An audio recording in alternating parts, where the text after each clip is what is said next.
Okay, let's go. এটা বন্ধু তোর মেলা দিন পরে দেখলাম এতদিন কই আছিলি?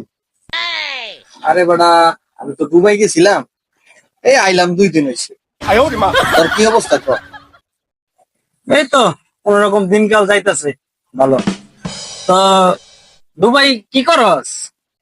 আরে কি আর করুম, ওই শেখে গেল মনে করছে চাটা খাই, বুঝছ না? এই শালাকে তো বেশি বুদ্ধি টুদ্ধি নাই, এই আমি বুদ্ধি টুদ্ধি পেয়ে আর এইটাই কি আমার, আর কিছু না। তাহলে ওই জায়গার ওর বেতন কয় টাকা? আরে কোন দেখুন, আমি কয়টা বেতন রাজ্যে আছি, মিশা কথা কইতে ছাতা মারতে আর বেতন শেখে গেল চাটা খাই, আর হ্যাঁ ওই যে বেহার গোডাউন নিয়ে আমার সাইডে দেয়, এই আমি খাইছে জান তারি এই দিয়ে আমার বেতন। হুমুন্দি কয় গিরা? তুই কি করো? আমি কি করুম ভাই, লেজ গেলাম খাই। এই যে মনে করছে যে মুশকিল হয়ে করছিস না, এই মুশকিলটা মনে করস কামলা করে দিয়ে দিছি, ধান টান লাগাইবো তারা খাই মেয়ে জাত খাই আমার দেয়। পরে যে মুরা পুষ্করি আছে এটা এদের মাছ চাষ করছে, এটাও দিয়ে দিছি। আর যা খায়া দেয়া খাই আমার দেয়, আমি একটু চল্লিশ দিই এই আর কি, এছাড়া আমার কোনো ইয়া নেই। তা কেমন ইনকাম? হাসা কথা তো কম যাইতো না, একটু চাপা টাপা মারা লাগবো। দোস্ত মানুষ বিদেশ থেকে আইছে, যদি কখনো কামলা দিয়ে খাই কেমন না, চাপা টাপা মারতে।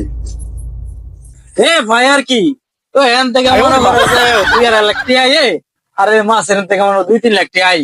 হুমুন্দি কয় গিরা? ভালোই চলতেছে। না আলহামদুলিল্লাহ ভালোই আছে।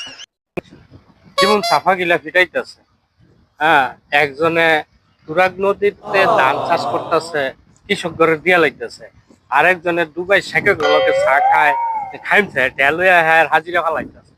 আর এন্দা যে ফাওনা তো পাইছি এইটা হ্যাঁ হেটিয়ারি দিতারে না, আজকে পাইছি টিয়ারি ছাইয়ালি। ওরা তো দুই বন্ধু ভালোই গপ্প করতেছ, ছাপা ফিটাইতেছ, তো তোর কাছে তো ওখানে টেহার অভাব নাই। একজনের শেখে গুলোকে চা খাও, আরেকজনের তুরাগ নদী দিয়ে লাগতেছ ধান চাষ করার লাগে।